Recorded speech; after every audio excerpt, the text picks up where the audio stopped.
أعوذ بالله من الشيطان الرجيم بسم الله الرحمن الرحيم وأن هذا صراطي مستقيما فاتبعوه ولا تتبعوا السبل فتفرق بكم عن سبيله ذلكم وصاكم به لعلكم تتقون۔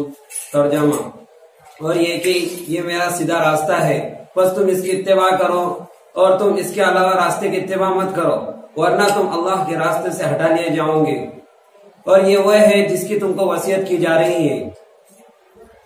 اللہ رب العزت نے اس آیت کے پہلے جز میں سیدھے راستے کی توضیح فرمائی اور فرمایا کہ یہی سیدھا راستہ ہے۔ پھر سوال ہوتا ہے کہ سیدھا راستہ کیا ہے؟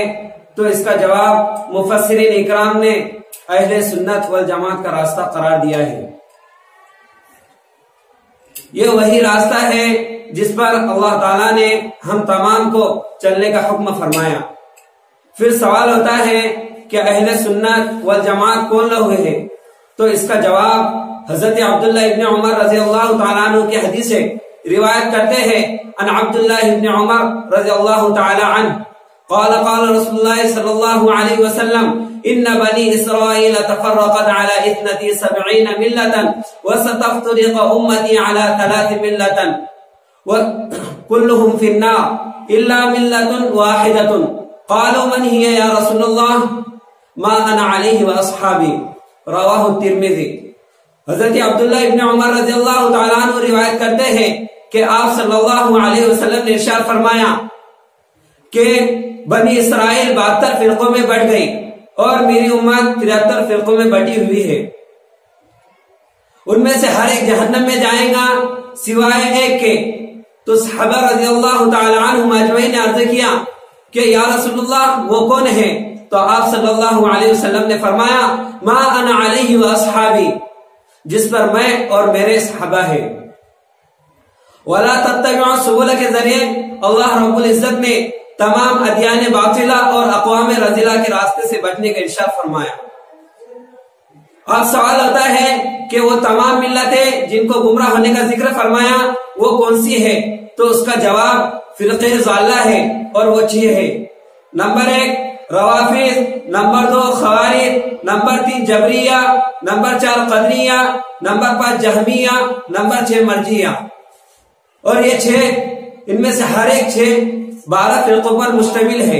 اسی طرح یہ 72 فرقے مکمل ہوئے اور ایک فرقہ بچا جو اہل سنت والجماعت کا ہے۔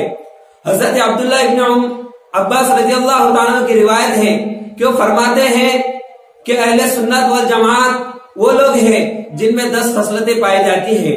نمبر 1 حضرت ابوبکر عمر کو تمام صحابہ پر فضیلت دینا۔ نمبر 2 آپ کے داماد حضرت عثمان غنی اور علی مرتضی کا اعزاز و اکرام کرنا۔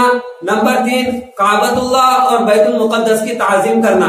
نمبر 4 متقی اور فاسق دونوں کی نماز جنازہ پڑھنا۔ نمبر 4 نیک اور فاسق امام کے پیچھے نماز پڑھنا۔ نمبر 6 موضع پر منصح کا جائز ہونا۔ نمبر 7 اچھی اور بری تقدیر کو ماننا۔ نمبر 8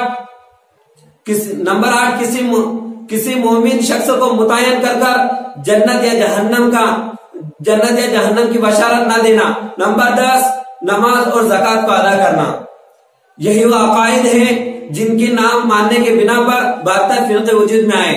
اللہ تعالی ہم تمام کو اہل سنت والجماعت کے اتباع کرنے والے بنائے اور فرقے ضالہ سے ہم تمام کی حفاظت فرمائے۔ وما توفیق الا باللہ۔